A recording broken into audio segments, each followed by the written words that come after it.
Hey guys, welcome back to Ada and Nello Uncut. Today's conversation is going to be about Omugwo. Okay, Yes. if you don't know what Omugwo is the time postpartum after a woman gives birth when someone, her mom usually or her mother-in-law, but someone comes to help her through, navigate life those first few weeks. Yeah, actually at least first 6 weeks at least. Yeah. To 3 months. Basically ends at 3 months, I think. Yeah. It's actually typically. Yeah, typically. And I think it's actually an Igbo tradition. I don't know if I think so. Yeah. Different people. I mean, a lot of traditions have this, but in different ways. I know that for my, Muslim friends, they go to their parents' house and spend, is it 40 days there or something? So you guys let us know. But I think that's it. Yeah. I remember when they give birth, they usually go back to the family house and spend time there before then coming back home. Okay. So, but Omugwo basically is an Igbo word too, actually. Is it? Yeah. Omugwo now. It sounds like... but I mean, don't be too sure. Don't be too sure, right? No, but it sounds like Igbo.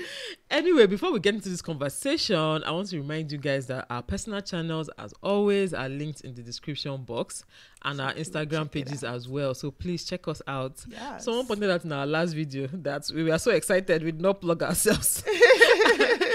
Yeah, so please check us out. So I have a tweet here that actually made us want to talk about this. Yeah, it's from a guy called Foye King Foye. Okay, and he says, I have a strong opinion that taking care of new moms, that's Omugwo, should be done by the wife's mom if she's still alive. The Yoruba tradition where it's the mother-in-law that goes is trash and should be scrapped. The headache of pregnancy and childbirth is enough for a new mom.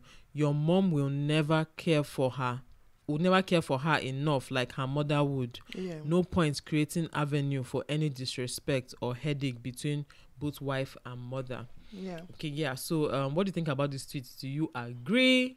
Do you disagree? 100% agree. Like, I 100% agree. Yeah. Like, see, let me tell you, some of us will have good mother-in-laws, amazing mother. In fact, the best mother-in-laws ever.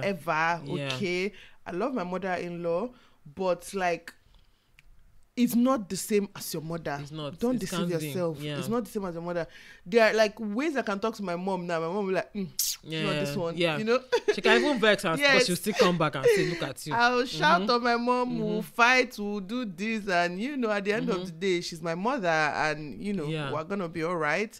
But you can't be that, should I say, free with your mother-in-law or another person, another mother figure, really, because it will easily be seen as an insult or something, and it starts stressing emotionally, and you just had a baby, you're going through stuff. Your mom might still not understand what you're going through, but because you're her child, she will overlook a lot of things. But another woman might not, and might start seeing it as, is this how they've been treating my son in this house? Is this how this woman is? Is this, basically, I agree 100%. Yeah. For me, quite all right. My mother-in-law still came and did Omugwo for me. In fact, she stayed longer than my mom. After my mom did the first 3 months, my mother-in-law came and stayed 5 months. I was begging her not to go. So, I mean, I don't know. My case is a bit different. But generally speaking, I don't think it's the mother-in-law that should come. Yeah. For me, I don't think so as well. And that's because when your mother-in-law is around, even if she's the best mother-in-law, she doesn't care. I mean, she takes you like her child. Somewhere in your head, you know that this is not my mother, so I need to behave. And having that extra awareness in your head actually affects the way you recover, the way you act, the way your comfort level in your own home is going to reduce, because you shall know that this is not my mother. Like, there's so many things that you might want to do, but each time you remember it's not my mother, you have to arrange yourself somehow. Even if she's very free and she tells you be free, treat me like your mother, whatever, yes, I accept you as my mother, but you're not my mother. So that, I feel like, it's going to be there. Okay. And most times your mother brought you up, okay, she knows you, she knows different things about you. Your mother-in-law maybe met you 5 years ago, 2 years ago, 3 years ago, some of them 9 months ago. Thank you, 9 months ago, exactly. Some of them less than 9 months ago, actually. So there's still that time that you guys need to get to know each other. I don't think it should be when you have a new baby and you're still sore and you're still going through it. I don't think that's the time you should be trying to learn your mother-in-law and all that. But the truth is that there are good mother-in-laws out there. Yes, of course. I do not pretend in front of my mother-in-law. I do not change myself. In fact, she knows me now. Like, I don't know how to put it. I was just telling someone this in the other day. You know, there are some posts that I'll make, maybe I'll put off maybe hanging out, drinking and doing a bunch of things on Instagram, and people will comment, oh, why are you doing that kind of, you know people. Yeah, of course. I'm like, I was even doing it with my mother-in-law and my mother. Like, when they're doing this thing together, exactly. Because I didn't show them. So point is like, for some mother-in-laws, you don't necessarily have to hide who you are, because me, I don't know how people will should. That's why if I'm not free, my mother-in-law, sorry, you can't come. You can't come at all, because I can be able to pretend for a week, but for 3 months, 5 months, Jesus, I would die. A lot of women pretend for that long. A lot of women say they don't like their mother-in-laws, but they don't have a choice. I'm like, I don't know how. Like, my husband will know my discomfort, and he shouldn't let that happen. That marriage will shake. Yeah, it will shake a lot, because at the end of the day, clashing with your mother-in-law is like one of the biggest issues you can have in a marriage. Yeah, that's your husband's mother. It's like my husband hating my mother so much. Yeah. What are we now doing here? Yeah. Like, even if you do, let it be in your heart. Yes, don't say it. Don't say it. Don't even act it. Don't say it. So at the end of the day, you end up liking that person by force, because you must act like you like that person. Yeah, like in my own case now, I always remember that almost all my Omugwos, me and my mom was quarrel. Like, we must quarrel. Like, it's a must. We must. There must be something she wants to do that I don't want. Yes. And something I want to do that she does not want. Putting red oil inside the baby's mouth that used to help stomach discomfort. I said, no, don't do it. She said, you don't know anything. Yes. Literally, I said before you know it, quarrel. Yeah. By the end of the day, even after the quarrel, the baby will be crying. I said, mommy, name one. Yes, take your child, and in my own case, I don't know what, I think I won't call it postpartum depression. It's not depression, but it's mostly that at that point, Pepe, but it's worrying me. So there's so many things, there's so many quarrels I had with my mom. Then if I think about it now, I'll just be laughing that what was wrong with both of us? No, like, but the thing is, it wasn't your fault though. Postpartum stress and hormones are all over the place, you know. So I feel like it's left for our mother. That's why, again, it's your mother that should come. Because no matter the quarrel you have with your mom, it passes. Me and my mom, we used to quarrel. It will pass like, it passes like very fast. Even after quarreling, I will say, I want to carry my child. Mommy, give me one, let me go. My mother will say, look at you, come on, get out of this place. She will put the baby to sleep, sugar and cook food. And bring for you. Yes, now everything has passed. You know, it's not a big deal. Yeah, so for me, if your mom is not alive, I mean, it's okay for your mother-in-law, but you need somebody, actually. But let's even read some other tweets, okay? Someone said, someone should really study how Omugwo and other concepts like it potentially reduce postpartum depression in African women. I will sponsor it, okay? And then someone replied, Busybody Captain Africa. Olutukuma. It's even my old name. In that reply, I said, there's no proof that it potentially reduces postpartum depression to start with. Some people say it even increases it. First of all, she's saying someone should study. So why is he saying there's no proof? Have you studied it? This person doesn't even know anything. All these people that know, you can't say and this sounds like a man, Seth. I don't feel like a man that doesn't like his mother-in-law. Yeah, maybe. Because if you ask me, like I always say, you need somebody, okay? Your mother-in-law, your auntie-in-law, your whatever, anybody your sister-in-law, you have a good relationship with, anybody that can help you and you know is calm enough to help you should just come, okay? Yeah. Women, I feel like why abroad most people have postpartum depression is that they don't have enough help.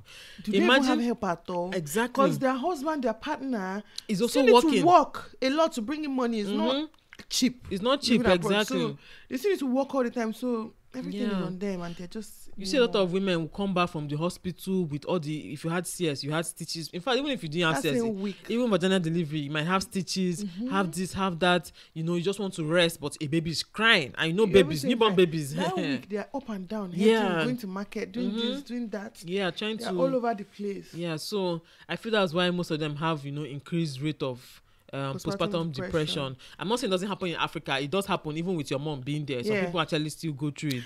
I went like through a bit of depression after Kaito, especially, but I don't know, I'm laughing about it now.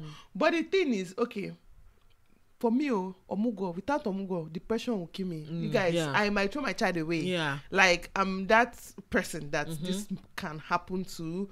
Like, my mom being there. After I give birth to guys, the moment I come back home, it's not my child again. It's my mom's baby, okay? I literally only carry the child, breastfeed, and I don't do exclusive. So breastfeed, bam, back to my mom. The next feed will be formula, then breastfeed, you know, that kind of thing. So the only time I get to spend with my newborn is when I'm breastfeeding them, which obviously doesn't last long. Like Kaito's turn, I remember I could stay a whole day and I don't carry Kaito and I don't feel bad about it, and I was very happy about it because it helped me.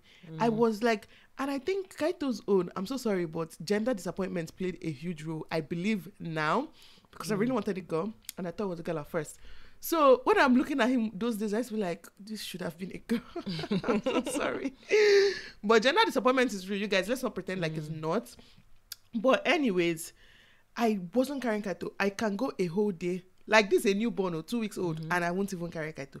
I can go sometimes even 2 days, and I'll just like briefly pop into my mom's room, see him, and go out. And I remember after my mom left, I had one bad episode with Kaito. I was shouting, what do you want me to do? I was just so angry. Like, see, it was bad. I got depressed, but it quickly left because you had help. People around me noticed. Even my doctor noticed that, you know, something is off. So I got help. And I think I had 2 people that came to stay with me that period. Then my husband was around that period. I remember that night I had that episode. My husband just came, carried Kaito, went to shower him, did everything. Because I finished giving him a bath. Time to change him. He just pooed everywhere. He was just so messy. I just started shouting. I mean, which baby doesn't do that? So, but imagine if my mom never came. So this only happened for maybe a week or 2. Everything got normalized. Imagine my mom never came. Normally after giving birth, I'm not myself. After I had my last baby, even my doctor called my husband into the room, told him, see, I know your wife, because she's been my doctor for the 3 pregnancies. I know your wife. She has high tendencies of postnatal depression. You need to watch her. You need to be careful. And that's a good doctor. Some doctors don't even... My husband didn't even tell me then. This was later. Because I was telling him, oh, so you are ganging up with the doctor against me. My madness wanted to come out. It was later he was not telling me, see, calm down. Look at the conversation we were having. Because I think after he had the conversation, I asked him, what's she saying? What happened? He's like, nothing, brush it off. I'm like, So anyways, for me, definitely, without Omugwo, someone like me would be a total mess.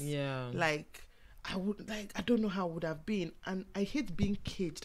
I hate being one place. If I just telling me to stand here now is a problem for me. I can't do it. People like this. Like I have no problems with. So I can stay alone. I can do Omugwo alone. Like I can survive without Omugwo. I can survive without it. Like, but my husband has to be there, though. If he's not there, then I still need that help. Yes, but it doesn't have to be your mom. And she doesn't have to be too involved. Like I can't do. I'll be depressed if I do what you did. Hey. I was just handling what I was going to say. My child will just be someone else. I didn't need to leave her child with her mom. Yes, like my first child, when my mom wants to carry, I was like, no, don't worry. No, don't worry.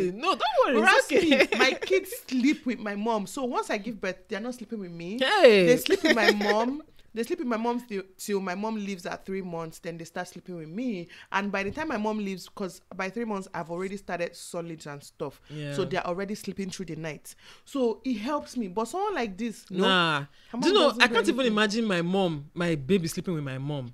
I won't sleep now. How will I sleep? How do you sleep? Very well. I will wake up like 10 times. I used to sleep very well. I'll be like, happily. I think she's crying. I think give me my child. I think she's crying. I don't like it's funny how I have 3 kids and I don't like when they are small at least. Yeah. But that's it. That's human beings for you. And that's what should make most of you know that all mothers are not the same. Yeah. Because people like to shame. So different when it comes to motherhood. Yeah. People like to shame women like you. Whereas it's like me that to shame this one. Yeah, exactly. Like you can't shame. How can you shame me? That you like suffer. You cannot shame me for liking suffer. For me, motherhood is just do the best you can. Finish. It's not about I did this for my child. I did that. No man is an island.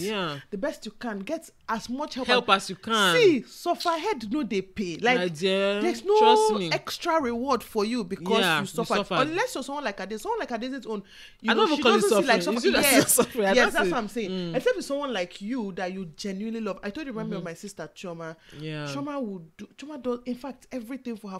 In fact, I don't know how she's sane. If I had her life, I would be a mad person on the street right now, you know. So people like that, there are people that enjoy these things. Yeah. So if you enjoy it like Adeze, and you feel like if you can be fine without help, Adeze lived without help for a while. I've never stayed a day without a help in my house. I can't do it. Like, I can't. And I mean, I even stayed. I had a child and I was pregnant and I stayed without help. I think I've stayed just 2 days, but actually no. My mom sent someone to stay with me while she traveled for 2 days to the village or something. I can't do it. And my mom knows me. My husband knows. My husband, hey, oh my God, he knows it. And if I'm not in the right state of mind, it's affecting the kind of mother I am, the kind of wife you are. I am. So like everybody around me, they know me now. They know that I need my sanity. I need my space. I need like people like me should not even marry in the first place. The thing is, or marry someone that understands you. Yeah, that's just it. If you marry someone that doesn't get you, because you know that some women are actually going through postpartum depression, but their partners are adding to it. Yes, their partners saying, "Are you the first to have a baby?" Their mothers are adding to it. Their mothers are adding to it. Doing at home? You know, is baby not sleeping? Because there's also something to be said for mothers that actually stress their children. Let's not even lie. Some mothers not actually, even just mother-in-laws. Some mothers too. Some I had a friend, well, not even a friend herself. She internet friend anyway. Okay. And she messaged me telling me that she doesn't want, like, she had anxiety thinking of her mother coming for Omugwo. Because her mother when she had her last child or something, that her mother was even talking bad about her to the helps. So when the mother now eventually left, the helps now started misbehaving until they all left. You know, I even have some that said, one that told me that her mother chased away her help. You know, this kind of thing, that the help is not, you know, behaving the way the mother wants. The mother kept frustrating the girl now left. Then the mother now left. She was now left without help. You know? So there's some mothers too that do it, of course. But for the most part, I think it's better for the mother to be there. Yeah, but even if your mother is not the person you want and you prefer mother-in-law, fine, yeah. You prefer one auntie that you really love from the village that can come, that is available, fine. Just get the help, because for me, definitely it helps reduce postpartum depression. And if you're a man watching this, please don't be that evil man that will say, I don't want anybody in my house. I don't want help in my house. I don't want help. Come and stay home and do the work, my friend. My dear, you think I went to all this school to come and stay home and take care of your children? I'm saying because I want to, but the moment you make it compulsory, I can't look for job. And the problem with most of those men is that even when you keep them at home to do the work, they won't do it. They won't even do it well. They can't help well. So don't be that man that will say, I don't need anybody. Some people even say, the man will say, I need my sleep. She doesn't have help. She will not carry her child and go and stay alone in another room, so that the man can have his beauty sleep. Something's wrong with you. No, but seriously, if you're a man that's watching this, please don't do that, okay? So, oh my God. Yeah, I think we've talked enough. Yeah, you guys let us know. Did your mom come from Omugwo? Do you think it helped you? Like, do you think that a mother-in-law should come first, you know? Then mother comes second. Anyways, let us know what you think. Yeah, thank you guys so much for watching these videos. Remember, our personal channels are linked in the description below. And yeah, we'll see you all in our next video. Bye guys.